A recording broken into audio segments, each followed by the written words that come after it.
kami Kejaksaan Negeri Nganjuk melaksanakan penyerahan. Saya sangat mengucapkan terima kasih pertama kepada Kejaksaan Nganjuk. Ini berawal dari inisiasi dari para pihak.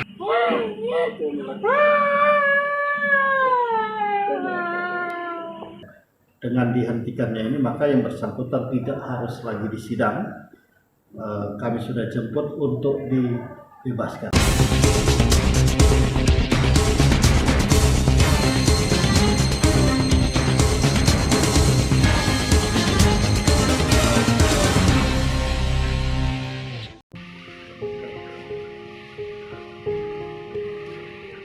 Pelukan erat dan suara tangisan ayah dan anak ini membuat hati siapa saja terenyuh.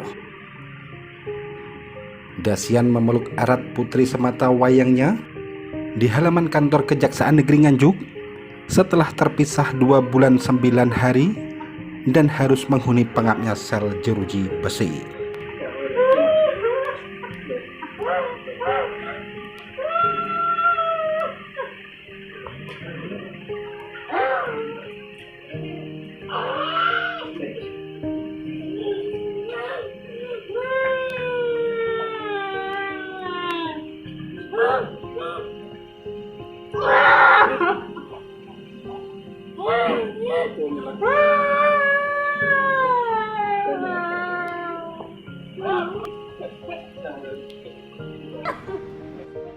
Tidak hanya Dasian dan putrinya, para pejabat dan staf Kejari Nganjuk yang menyaksikan pertemuan ini pun tak kuasa menahan linangan air mata. Dasian yang merupakan warga wilayah Kecamatan Gondang ini adalah seorang tersangka tindak pidana dugaan penganiayaan terhadap Wanda Suwanda, rekan kerjanya pada tanggal 10 Maret 2022 lalu.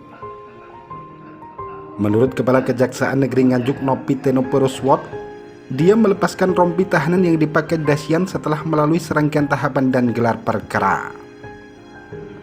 Adapun tahapan pemberian RJ ini diantaranya adalah lebih dulu dilakukan mediasi antara pihak tersangka dan korban. Kejaksaan Agung. Ini loh, kita cerita ini ada kasus pemukulan yang dilakukan oleh Pak Dasian, korbannya Mas Wanda. Tapi dalam prosesnya ini sudah saling memaafkan. Di mana dalam mediasi antara keduanya terjadi kesepakatan untuk saling memaafkan. Pertimbangan lain menurut Kajari, tersangka Dasian baru kali pertama melakukan tindak pidana, menyesali perbuatannya serta berjanji tidak akan mengulang perbuatannya lagi. Selain itu, tersangka Dasian sudah bercerai dengan istrinya dan memiliki anak sematawayang berkebutuhan khusus yang ikut dengan dia serta ibunya yang sudah tua. Dari berbagai pertimbangan itulah pihak Kejaksaan Negeri Nganjuk akhirnya melakukan penghentian penuntutan terhadap Dasian. Ya, terima kasih. Hari ini kami Kejaksaan Negeri Nganjuk melaksanakan penyerahan SKP 2 atau surat ketetapan penghentian penuntutan terhadap terdakwa Dasian. Dia melanggar pasal 351 ayat 1 KUHP. Nah, dalam perkara ini sudah ada perdamaian dengan korban, kemudian diterima positif oleh tokoh masyarakat, dan ancamannya juga di bawah 5 tahun. Terdakwa baru pertama kali melakukan tindak pidana, sehingga kami mengusulkan untuk dilakukan proses penghentian penuntutan melalui RC. Setelah kami mengusulkan, kemudian Bapak Jaksa Agung Muda Tindak Pidana Umum Kejaksaan Agung kemudian juga menyetujui dihentikannya perkara ini dengan alasan restoratif justice. Artinya kalau sudah ketimpanan itu unsur-unsur yang harus dipenuhi apa syarat untuk RJ? Tadi kalau sudah dilimpahkan dari penyidik, maka kami berkewajiban untuk mempertemukan dengan korban pertama. Kemudian kami membuka percakapan, dan menawarkan sekiranya memungkinkan untuk dilakukan upaya perdamaian. Untuk kondisi keluarga dari tersangka sendiri seperti apa Pak Kajari? Kalau kondisi keluarga tersangka ini kan bertugas sebagai security di salah satu perusahaan yang ada di Nganjuk.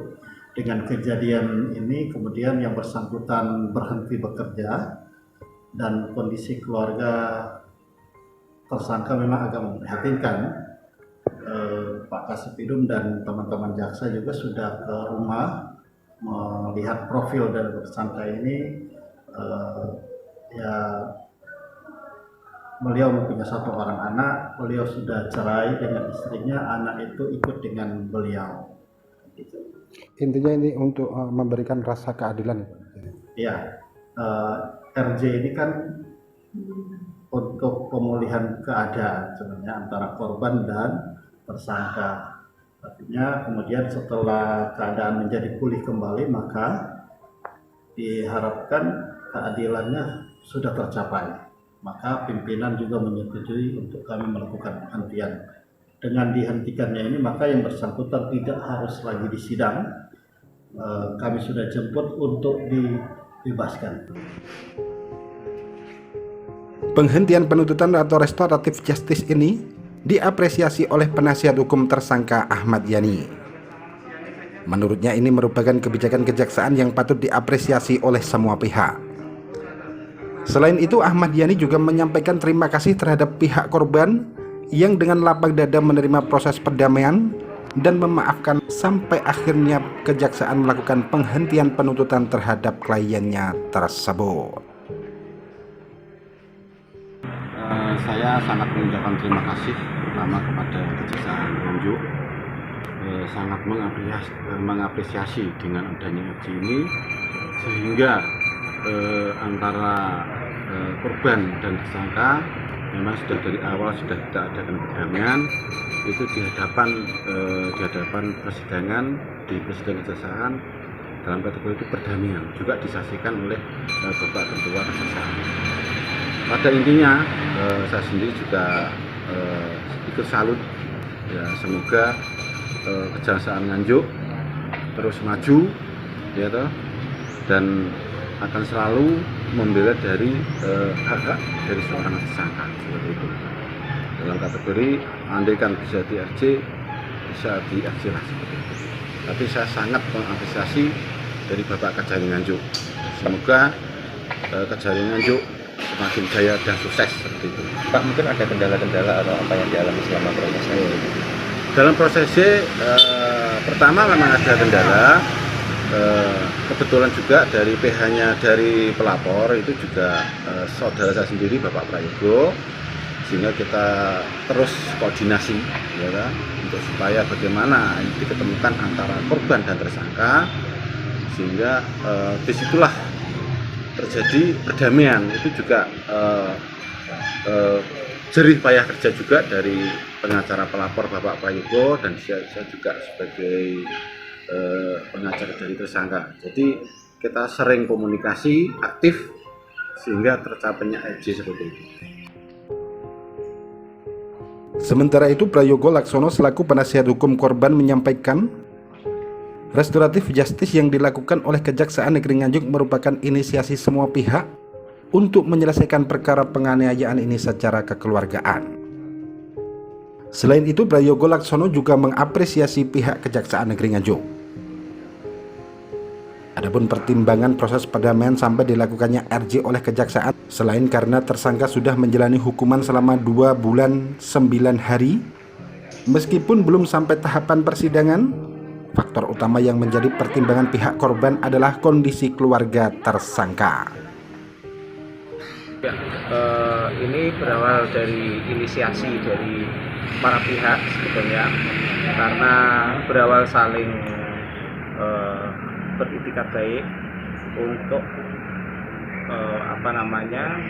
perkara ini diselesaikan secara kekeluargaan, dan kami sangat mengapresiasi apa yang dilakukan oleh Kejaksaan Negeri Kabupaten Nganjuk tentang pelaksanaan restoratif justice sebagaimana telah diatur dalam Peraturan Jaksa Agung nomor 15 tahun 2020. Apa yang menjadi pertimbangan pihak pelapor hingga mau melakukan RG ini? Pertimbangan dari pihak pelapor dianggap karena ini sudah istilahnya sudah ada bentuk pertanggungjawaban secara pidana. Artinya pelaku itu sudah menjalani hukuman meskipun tidak ada putusan pengadilan. Selain itu, begitu pihak pelapor mengetahui bahwa keadaan daripada keluarga, terutama dalam tanda kutip anak kandung pelaku, itu yang menjadi hal utama sehingga pelapor menginginkan perkara ini diselesaikan secara kekeluargaan. Prinsip keadilan restoratif atau restoratif justice merupakan alternatif penyelesaian perkara tindak pidana yang dalam mekanisme atau tata cara peradilan pidana diubah menjadi proses dialog dan mediasi. Selain itu, tujuan lain dari restoratif justice adalah untuk mendapatkan putusan hukum yang adil dan seimbang bagi pihak korban maupun pelaku. Prinsip utama dalam keadilan restoratif adalah penegakan hukum yang selalu mengedepankan pemulihan kembali pada keadaan semula dan mengembalikan pola hubungan baik dalam masyarakat.